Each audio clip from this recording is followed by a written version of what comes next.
everybody. Welcome to another episode of Politically Depressed. As always, I'm your host, Eamon McAdam. So as of 4 a.m. yesterday, Wednesday the 27th of November, a ceasefire was enacted between the State of Israel and Lebanon. With it, the bombardments have stopped. And with it, people have been able to return to their homes in the southern suburbs of Beirut, in the south of Lebanon, in Saida, in Sur, in the Ba'a. And it's a moment of jubilation, but one in which all the loss, all the destruction, all the martyrdoms are still held incredibly close. They cannot be forgotten, and they will not be forgotten. And obviously, the reason that this war began to begin with has not stopped either.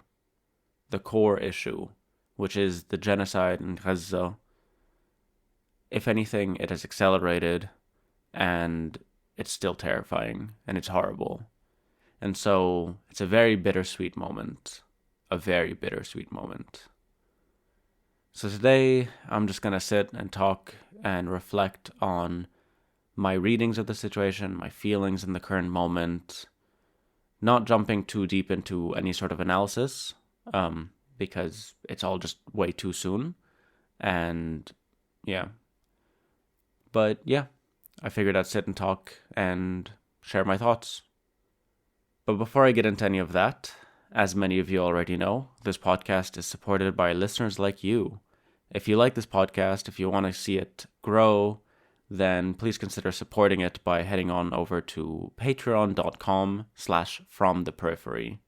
From the Periphery is a media collective that I helped create alongside a bunch of other activists and media workers and analysts to bring conversations and dialogues from the Global South around issues of internationalism and feminism and revolution. It's a very cool bunch of people. And this podcast is very much so a part of it. And so if you want to support this podcast, if you want to support me, then please consider heading on over to patreon.com/fromtheperiphery and become a member for as little as $5 a month. You get access to a lot of cool stuff, including especially my sub-series Keep This Between Us, where I tell funny stories from my life. And yeah, so would really appreciate that. Anyway, so ceasefire finally happened. It's a bit absurd, and it's a bit surreal. It's kind of hard to accept that it happened. Ostensibly it did. I think a part of the reason why it is so difficult to accept or to have that shift, I mean, obviously, being abroad, I don't have the same sense of the drones are no longer in the air.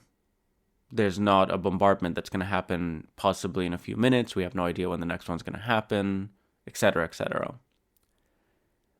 But I think a part of it is the intentional use of the psychological warfare that does amount to terrorism, like the general terrorizing of a population as like a war aim.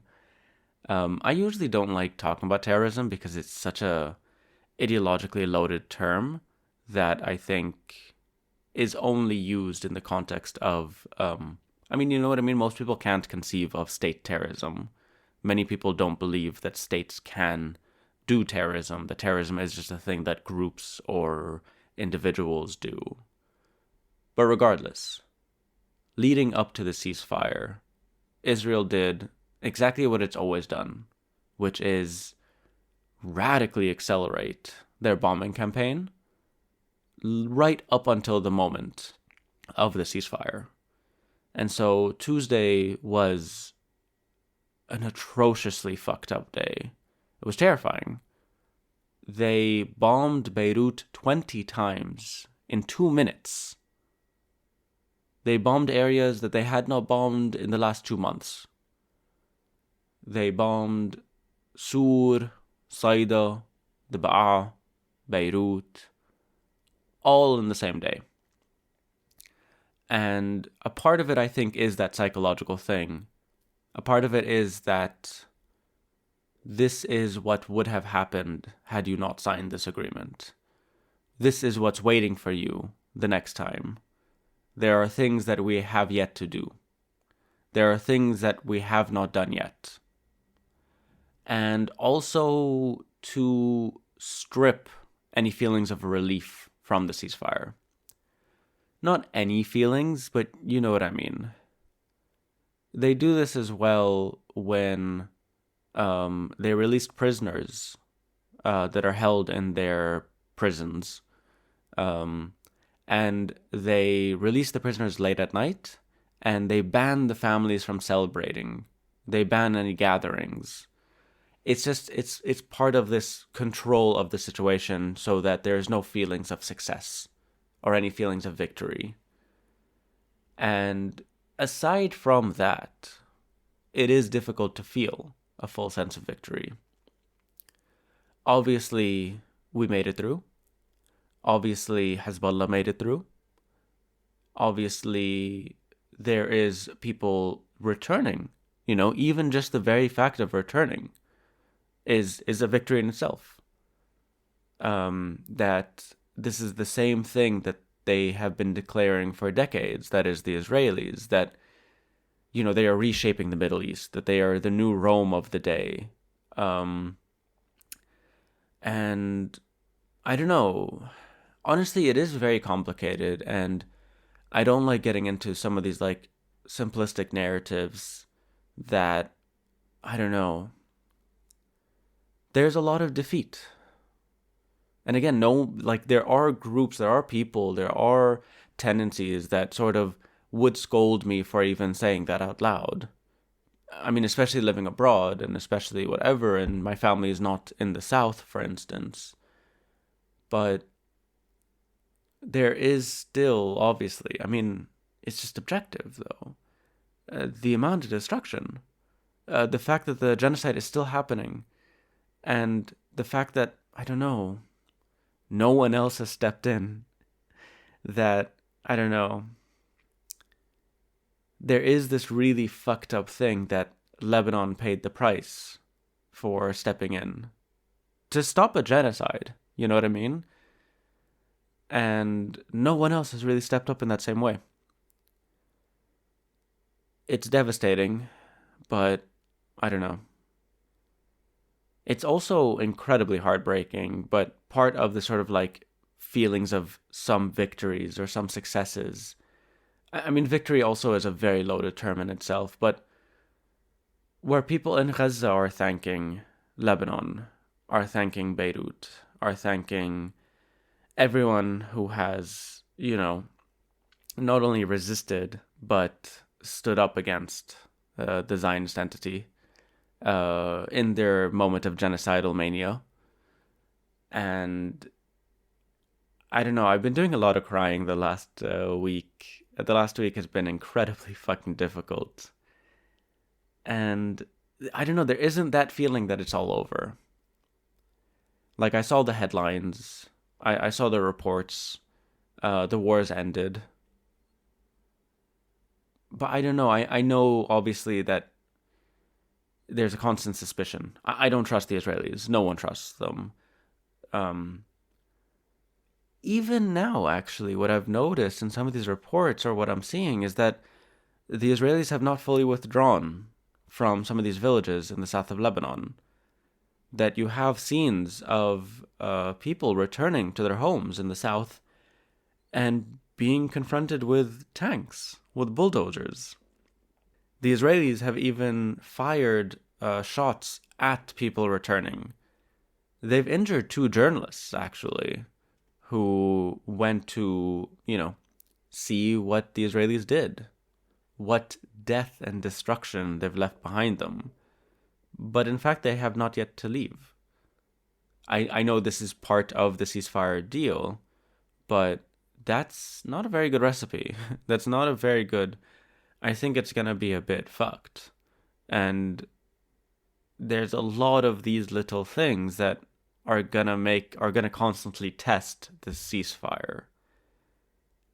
And even though the core reason for this recent escalation, for the aggression, for what's called the support front is because of the genocide in Gaza. But aside from just that, the core thing is the Zionist project, is the imperialist interests in the region that's expressed through the State of Israel, but also just through the general militarism, the bombing campaigns, the US and the UK and France. And so the ceasefire at the moment stipulates a return to what is called Resolution 1701, which, if I'm not mistaken, was the UN resolution that essentially ended the 2006 war that was never fully implemented. And there's a lot of emphasis on the fact that it was not implemented because a core part of it is that the Hezbollah's especially heavy weapons should be placed above the Litani River, and that has not happened. But there is much less, almost no coverage or discussion of the fact that Israel is a serial violator of, if anyone finds this surprising, where you been, but a serial violator of this resolution, as it is with all resolutions, with all codes of international law.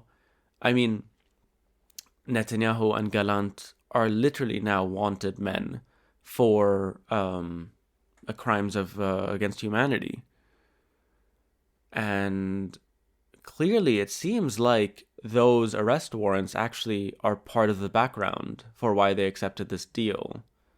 Especially because after the ceasefire deal was announced, France, specifically Macron, issued a statement that they would not implement the ICC arrest warrant. That is, they would not arrest either Netanyahu or Gallant if they were to step foot in France. And they found a kind of loophole. It's bullshit. But clearly this was a bargaining chip. Because up until the last moment, one of the last things that the Israeli negotiators were arguing was that they don't want the French involved in the implementation of the ceasefire. So it seems like, okay, let us be involved in the ceasefire and we'll, write off this core facet of international law. And again, this is just all part of the duality that we're seeing. The destruction and dismantling of the international law system and the continuation of not just the Zionist project, but the imperialist project. Because what does France want to do as part of this ceasefire? It's not just so they can, save face, but they have a role to play in maintaining this ceasefire, in maintaining essentially a new sort of status quo in the south of Lebanon, wherein essentially the army, I think they've sent 5,000, 10,000 soldiers. And yeah, I don't know. It just wants to continue being involved as the big brother colonial power in Lebanese affairs. I don't know. It's all just this fucked up imperialist games. And as always, we are just here because it's our land, it's our country. Fucking hell. So anyway, there's a lot of this sort of geopolitical, a lot of international plays. And how that's going to play out, I really don't know.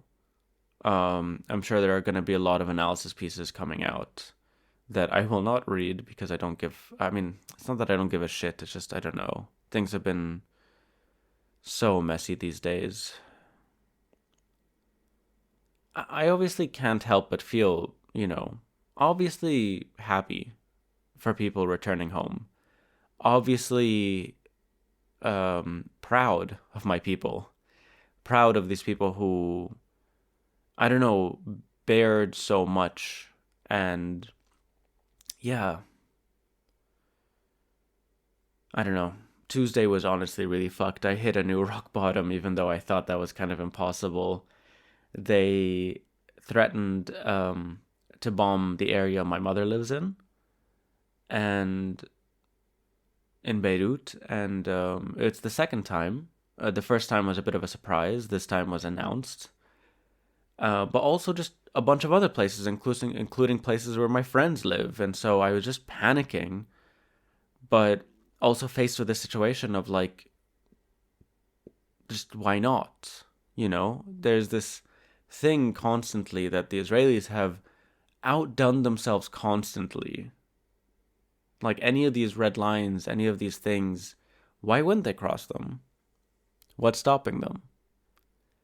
It's also just very funny to me that it's kind of just becoming more and more recognized how much of a rogue state Israel is. Because nobody fears at the moment that like Hezbollah is going to break the ceasefire. Like the main fear is that the Israelis are going to. Because why not? There are certain narratives going around that a part of the reason that they agreed to the ceasefire is to recoup and recover. That the Israelis had made incredibly heavy losses and casualties and failures in the south of Lebanon. And this is true. I mean, in the 2 months, I think at least a month and a half of like full on invasion, they were not really able to capture any towns. They were able to destroy villages outright, but they were not able to occupy anything. And they did lose a lot of soldiers. They did have really high casualties, which is, yeah. But, and yeah, all these are like reservists. And again, this is all happening while they're still doing genocide. It's unbelievable still. The present reality is just too unbearable to really accept as is. But so, yeah, I mean, that's definitely a part of it. There is something about the kind of excesses of the ground invasion because they kind of lose nothing by their drone warfare and their air, like, use of their air force. And if anything, they're just able to cause incredible amounts of destruction. But I don't know. I don't know where I'm going with this, actually. It's just all to say that there are a lot of narratives going around, and it's very difficult to really have any concrete feelings or readings of the situation.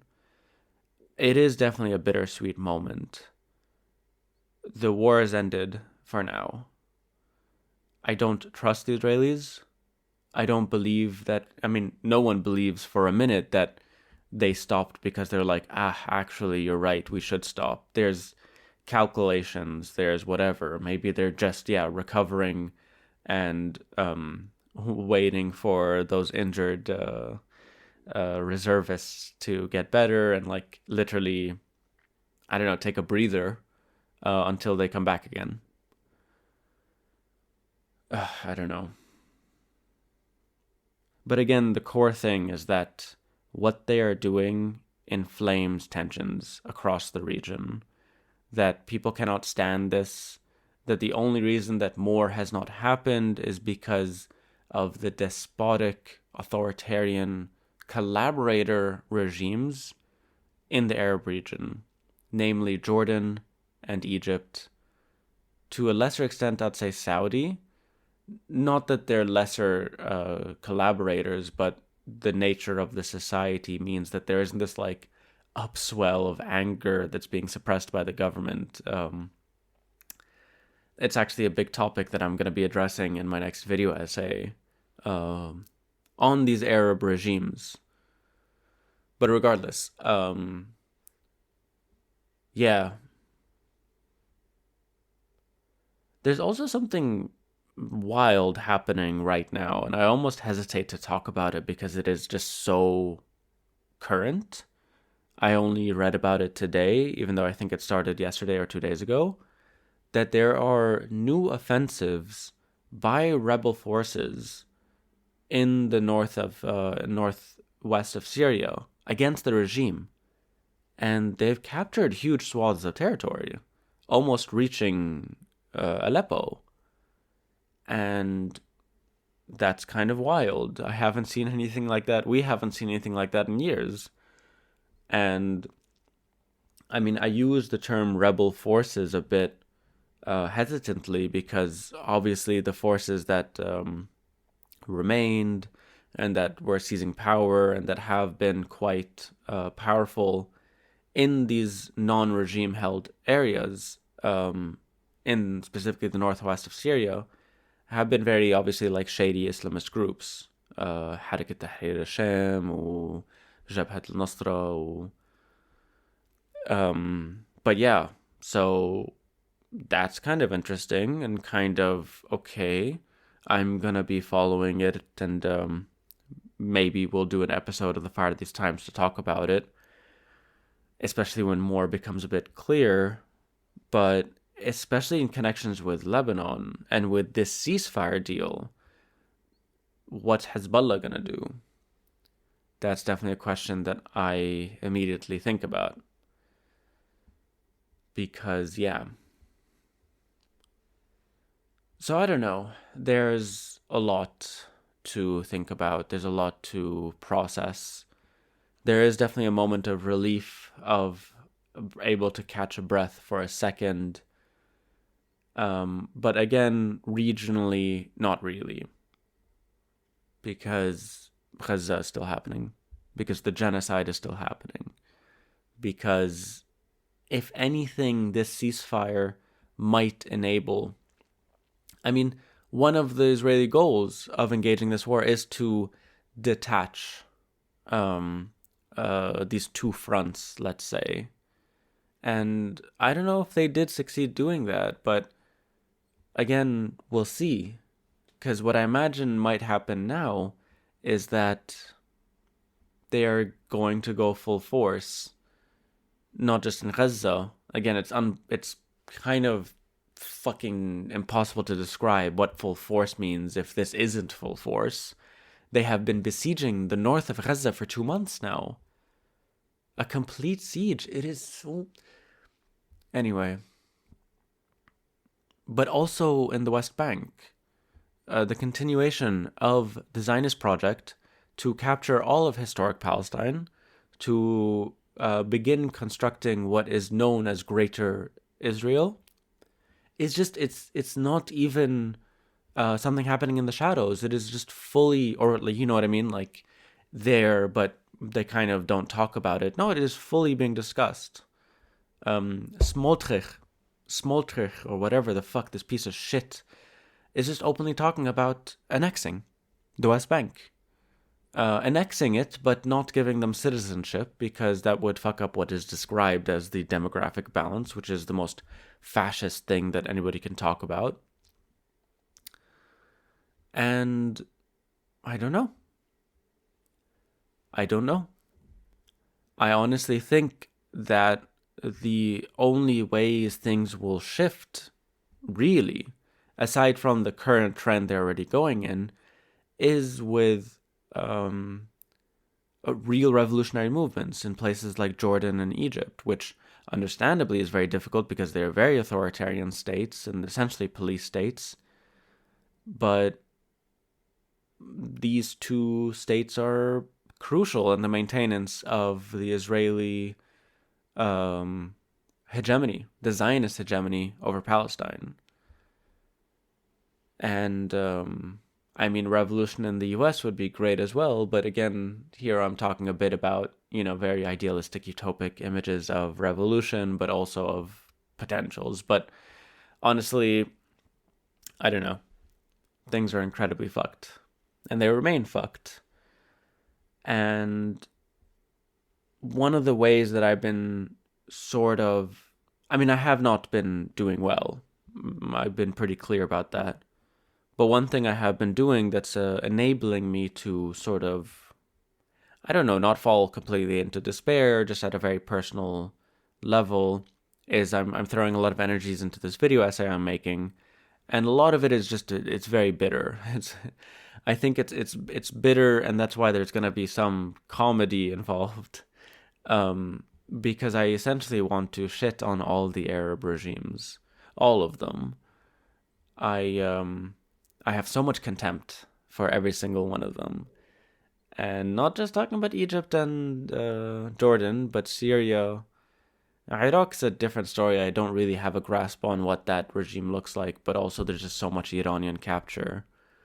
Saudi, and Morocco, and Algeria, and Tunis, and Libya, also same thing, very confusing fuck shit show. The UAE, all of them. It's the last 2 months have definitely been a reflection point for me as a Lebanese, as an Arab leftist, that a lot of things are not being said that I want to say, that are being said, but not in this way that's presented as an analysis that has a kind of historic and current whatever dynamics to them. I'm kind of excited. I've been going through emotions just with the script itself. If anyone is familiar with the writing process, it's a very emotional one. And quite literally, a month ago, I was in despair over the script. Separate from everything else, there was that like depressing feeling of this is shit. It's never going to be good. And it took a few days for me to work on it again. And then I was like, actually, wait, this is pretty good. Oh, I'm making this very well. And the other day I went back down again and whatever. I think it's going to turn out pretty good. And hopefully within the month, I'll try and get it out before Christmas. Actually, speaking of Christmas, I am considering going back home to Beirut for Christmas. I don't know. It's been something that I sort of thought about after the ceasefire. And, I don't know. That's something I'm going to be thinking a lot about over the next few days and talking about. Actually, I'll probably call my mother and ask her what she thinks about that. But yeah, definitely a lot of mixed feelings. Definitely a lot of considerations and thoughts that I will be going through and sort of like working through over the next few days and period. And I don't know if there's anything big. I might do a Fire These Times episode. But either way, yeah, I guess that's it for me today. This has been another episode of Politically Depressed. As always, I've been your host, Damon McAdam. If you like this podcast, there are a number of ways you can help support it. You can become a member of patreon.com/fromtheperiphery for as little as $5 a month. You can leave a one-time donation in the tip jar below. It's always appreciated. And if you're not able to support financially, you can still help this show grow and reach new audiences by very simply leaving a rating wherever you're listening to this podcast. Leave a 5-star rating, leave a review, leave a comment for the algorithm, or just tell your friends and family and kind of return to the original algorithm of society. And so, yeah, that's it for me today. I'll see you all next time.